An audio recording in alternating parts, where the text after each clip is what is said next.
श्रीगणेशाय नमः। अथ श्री शैलपुत्री स्तोत्र। ध्यानम्। वन्दे वाञ्छितलाभाय चन्द्रार्धकृतशेखरां वृषारूढां शूलधरां शैलपुत्रीं यशस्विनीं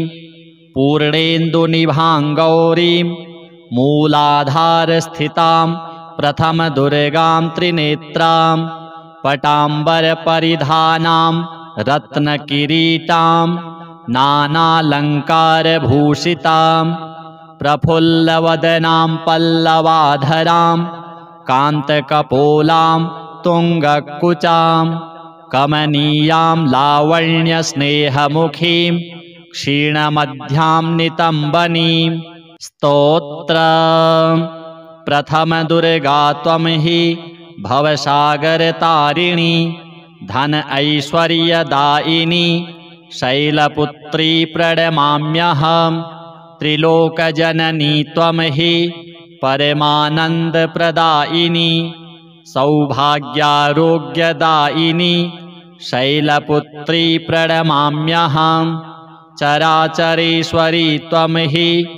महामोहविनाशिनी भुक्तिमुक्तिदायिनी शैलपुत्री प्रणमाम्यहं। कवचम्। ओङ्कारः मे शिरः पातु मूलाधारनिवासिनी ह्रीङ्कारः पातु ललाटे बीजरूपा महेश्वरी श्रीकारः पातु वदने लज्जारूपा महेश्वरी हूङ्कारः पातु हृदये तारिणी शक्तिः स्वधृता फट्कारः पातु सर्वाङ्गे सर्वसिद्धिफलप्रदा शैलपुत्री देव्यार्पणमस्तु। ध्यानम्। वन्दे वाञ्छितलाभाय चन्द्रार्धकृतशेखरां वृषारूढां शूलधरां शैलपुत्रीं यशस्विनीं पूर्णेन्दुनिभां गौरीं मूलाधारस्थितां प्रथमदुर्गां त्रिनेत्रां पटाम्बरपरिधानां रत्नकिरीटां नानालङ्कारभूषितां प्रफुल्लवदनां पल्लवाधरां कान्तकपोलां तुङ्गकुचां कमनीयां लावण्यस्नेहमुखीं क्षीणमध्यां नितम्बनीं स्तोत्र। प्रथमदुर्गा त्वं हि भवसागरतारिणी धन ऐश्वर्यदायिनी शैलपुत्री प्रणमाम्यहं। त्रिलोकजननी त्वं हि परमानन्दप्रदायिनी सौभाग्यारोग्यदायिनी शैलपुत्री प्रणमाम्यहं। चराचरेश्वरी त्वं हि महामोहविनाशिनी भुक्तिमुक्तिदायिनी शैलपुत्री प्रणमाम्यहं। कवचम्। ओङ्कारः मे शिरः पातु मूलाधारनिवासिनी ह्रीङ्कारः पातु ललाटे बीजरूपा महेश्वरी श्रीकारः पातु वदने लज्जारूपा महेश्वरी हूङ्कारः पातु हृदये तारिणी शक्तिः स्वधृता फट्कारः पातु सर्वाङ्गे सर्वसिद्धिफलप्रदा शैलपुत्री देव्यार्पणमस्तु। ध्यानम्। वन्दे वाञ्छितलाभाय चन्द्रार्धकृतशेखरां वृषारूढां शूलधरां शैलपुत्रीं यशस्विनीं पूर्णेन्दुनिभां गौरीं मूलाधारस्थितां प्रथमदुर्गां त्रिनेत्रां पटाम्बरपरिधानां रत्नकिरीटां नानालङ्कारभूषितां प्रफुल्लवदनां पल्लवाधरां कान्तकपोलां तुङ्गकुचां कमनीयां लावण्यस्नेहमुखीं क्षीणमध्यां नितम्बनीं स्तोत्रम् प्रथमदुर्गा त्वं हि भवसागरतारिणी धन ऐश्वर्यदायिनी शैलपुत्री प्रणमाम्यहं त्रिलोकजननी त्वं हि परमानन्दप्रदायिनी सौभाग्यारोग्यदायिनी शैलपुत्री प्रणमाम्यहं चराचरेश्वरी त्वं हि महामोहविनाशिनी भुक्तिमुक्तिदायिनी शैलपुत्री प्रणमाम्यहं कवचम् ओङ्कारः मे शिरः पातु मूलाधारनिवासिनी ह्रीङ्कारः पातु ललाटे बीजरूपा महेश्वरी श्रीकारः पातु वदने लज्जारूपा महेश्वरी हूङ्कारः पातु हृदये तारिणी शक्तिः स्वधृता फट्कारः पातु सर्वाङ्गे सर्वसिद्धिफलप्रदा शैलपुत्री देव्यार्पणमस्तु ध्यानम् वन्दे वाञ्छितलाभाय चन्द्रार्धकृतशेखरां वृषारूढां शूलधरां शैलपुत्रीं यशस्विनीं पूर्णेन्दुनिभां गौरीं मूलाधारस्थितां प्रथमदुर्गां त्रिनेत्रां पटाम्बरपरिधानां रत्नकिरीटां नानालङ्कारभूषितां प्रफुल्लवदनां पल्लवाधरां कान्तकपोलां तुङ्गकुचां कमनीयां लावण्यस्नेहमुखीं क्षीणमध्यां नितम्बनीं स्तोत्रम् प्रथमदुर्गा त्वं हि भवसागरतारिणी धन ऐश्वर्यदायिनी शैलपुत्री प्रणमाम्यहं त्रिलोकजननी त्वं हि परमानन्दप्रदायिनी सौभाग्यारोग्यदायिनी शैलपुत्री प्रणमाम्यहं चराचरेश्वरी त्वं हि महामोहविनाशिनी भुक्तिमुक्तिदायिनी शैलपुत्री प्रणमाम्यहं कवचम् ओङ्कारः मे शिरः पातु मूलाधारनिवासिनी ह्रीङ्कारः पातु ललाटे बीजरूपा महेश्वरी श्रीकारः पातु वदने लज्जारूपा महेश्वरी हूङ्कारः पातु हृदये तारिणी शक्तिः स्वधृता फट्कारः पातु सर्वाङ्गे सर्वसिद्धिफलप्रदा शैलपुत्री देव्यार्पणमस्तु ध्यानम् वन्दे वाञ्छितलाभाय चन्द्रार्धकृतशेखरां वृषारूढां शूलधरां शैलपुत्रीं यशस्विनीं पूर्णेन्दुनिभां गौरीं मूलाधारस्थितां प्रथमदुर्गां त्रिनेत्रां पटाम्बरपरिधानां रत्नकिरीटां नानालङ्कारभूषितां प्रफुल्लवदनां पल्लवाधरां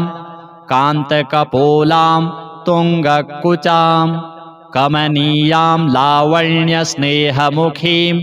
क्षीणमध्यां नितम्बनीं स्तोत्रम् प्रथमदुर्गा त्वं हि भवसागरतारिणी धन ऐश्वर्यदायिनी शैलपुत्री प्रणमाम्यहं त्रिलोकजननी त्वं हि परमानन्दप्रदायिनी सौभाग्यारोग्यदायिनी शैलपुत्री प्रणमाम्यहं चराचरेश्वरी त्वं हि महामोहविनाशिनी भुक्तिमुक्तिदायिनी शैलपुत्री प्रणमाम्यहं कवचम् ओङ्कारः मे शिरः पातु मूलाधारनिवासिनी ह्रीङ्कारः पातु ललाटे बीजरूपा महेश्वरी श्रीकारः पातु वदने लज्जारूपा महेश्वरी हूङ्कारः पातु हृदये तारिणी शक्तिः स्वधृता फट्कारः पातु सर्वाङ्गे सर्वसिद्धिफलप्रदा शैलपुत्री देव्यार्पणमस्तु। ध्यानम् वन्दे वाञ्छितलाभाय चन्द्रार्धकृतशेखरां वृषारूढां शूलधरां शैलपुत्रीं यशस्विनीं पूर्णेन्दुनिभां गौरीं मूलाधारस्थितां प्रथमदुर्गां त्रिनेत्रां पटाम्बरपरिधानां रत्नकिरीटां नानालङ्कारभूषितां प्रफुल्लवदनां पल्लवाधरां कान्तकपोलां तुङ्गकुचां कमनीयां लावण्यस्नेहमुखीं क्षीणमध्यां नितम्बनीं स्तोत्रम् प्रथमदुर्गा त्वं हि भवसागरतारिणी धन ऐश्वर्यदायिनी शैलपुत्री प्रणमाम्यहं त्रिलोकजननी त्वं हि परमानन्दप्रदायिनी सौभाग्यारोग्यदायिनी शैलपुत्री प्रणमाम्यहं चराचरेश्वरी त्वं हि महामोहविनाशिनी भुक्तिमुक्तिदायिनी शैलपुत्री प्रणमाम्यहं कवचम् ओङ्कारः मे शिरः पातु मूलाधारनिवासिनी ह्रीङ्कारः पातु ललाटे बीजरूपा महेश्वरी श्रीकारः पातु वदने लज्जारूपा महेश्वरी हूङ्कारः पातु हृदये तारिणी शक्तिः स्वधृता फट्कारः पातु सर्वाङ्गे सर्वसिद्धिफलप्रदा शैलपुत्री देव्यार्पणमस्तु। ध्यानम् वन्दे वाञ्छितलाभाय चन्द्रार्धकृतशेखरां वृषारूढां शूलधरां शैलपुत्रीं यशस्विनीं पूर्णेन्दुनिभां गौरीं मूलाधारस्थितां प्रथमदुर्गां त्रिनेत्रां पटाम्बरपरिधानां रत्नकिरीटां नानालङ्कारभूषितां प्रफुल्लवदनां पल्लवाधरां कान्तकपोलां तुङ्गकुचां कमनीयां लावण्यस्नेहमुखीं क्षीणमध्यां नितम्बनीं स्तोत्रम् प्रथमदुर्गा त्वं हि भवसागरतारिणी धन ऐश्वर्यदायिनी शैलपुत्री प्रणमाम्यहं त्रिलोकजननी त्वं हि परमानन्दप्रदायिनी सौभाग्यारोग्यदायिनी शैलपुत्री प्रणमाम्यहं चराचरेश्वरी त्वं हि महामोहविनाशिनी भुक्तिमुक्तिदायिनी शैलपुत्री प्रणमाम्यहं कवचम् ओङ्कारः मे शिरः पातु मूलाधारनिवासिनी ह्रीङ्कारः पातु ललाटे बीजरूपा महेश्वरी श्रीकारः पातु वदने लज्जारूपा महेश्वरी हूङ्कारः पातु हृदये तारिणी शक्तिः स्वधृता फट्कारः पातु सर्वाङ्गे सर्वसिद्धिफलप्रदा शैलपुत्री देव्यार्पणमस्तु। ध्यानम् वन्दे वाञ्छितलाभाय चन्द्रार्धकृतशेखरां वृषारूढां शूलधरां शैलपुत्रीं यशस्विनीं पूर्णेन्दुनिभां गौरीं मूलाधारस्थितां प्रथमदुर्गां त्रिनेत्रां पटाम्बरपरिधानां रत्नकिरीटां नानालङ्कारभूषितां प्रफुल्लवदनां पल्लवाधरां कान्तकपोलां तुङ्गकुचां कमनीयां लावण्यस्नेहमुखीं क्षीणमध्यां नितम्बनीं स्तोत्रम् प्रथमदुर्गा त्वं हि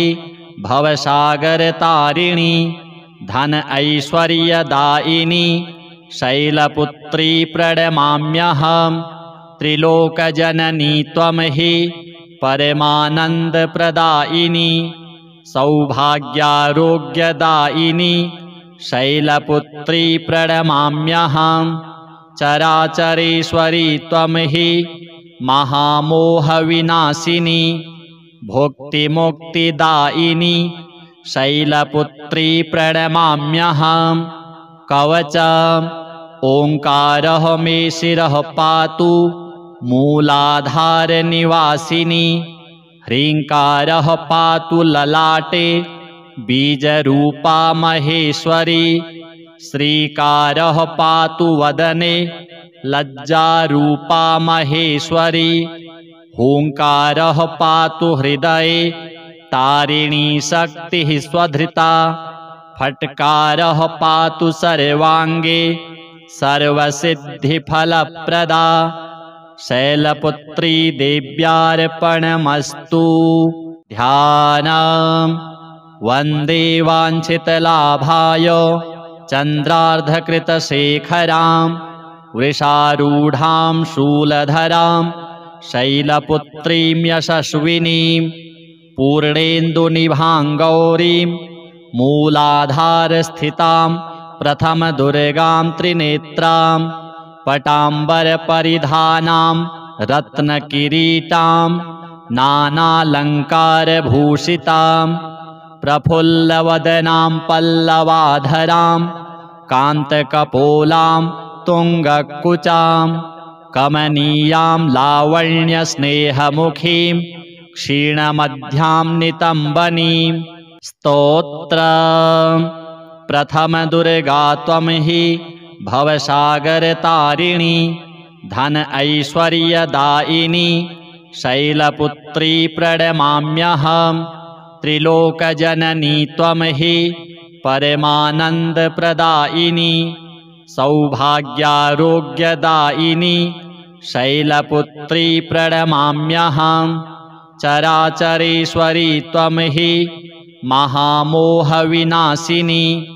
भुक्तिमुक्तिदायिनी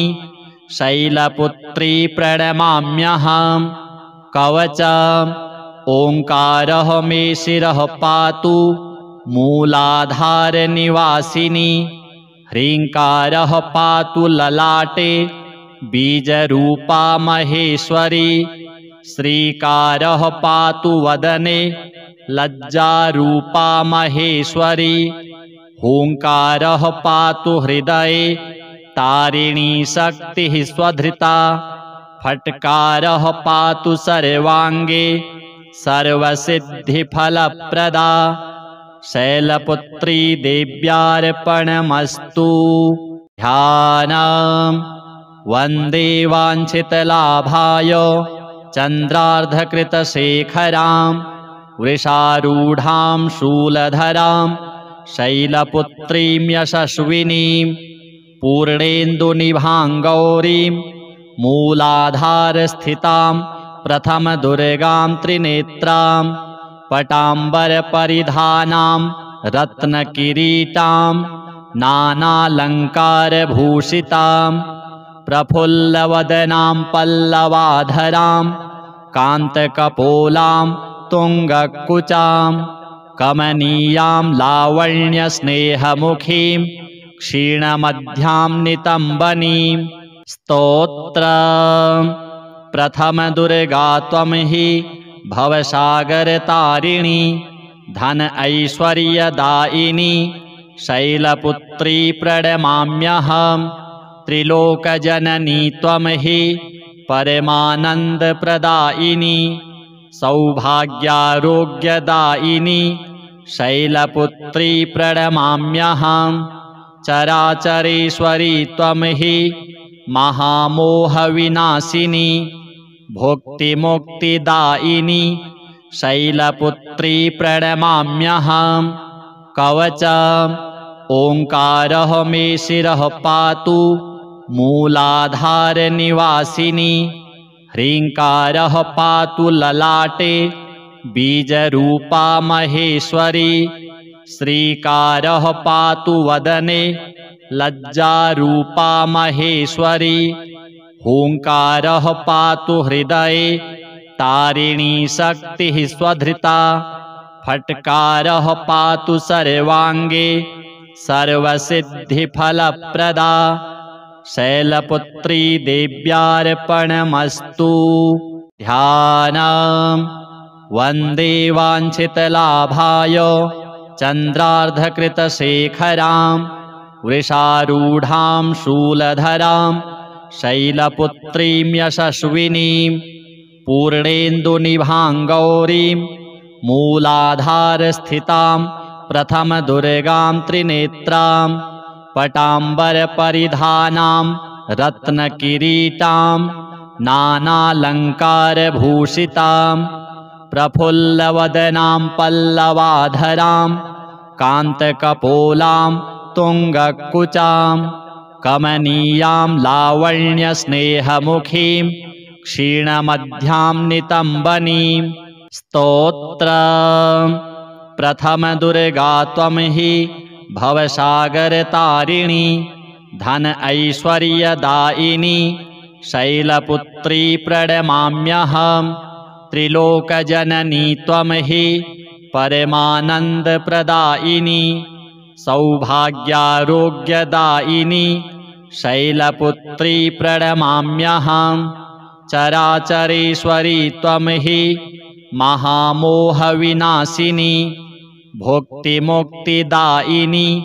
शैलपुत्री प्रणमाम्यहं कवचम् ओंकारः मे शिरः पातु मूलाधारनिवासिनी ह्रीङ्कारः पातु ललाटे बीजरूपा महेश्वरी श्रीकारः पातु वदने लज्जारूपा महेश्वरी हूङ्कारः पातु हृदये तारिणी शक्तिः स्वधृता फट्कारः पातु सर्वाङ्गे सर्वसिद्धिफलप्रदा शैलपुत्री देव्यार्पणमस्तु।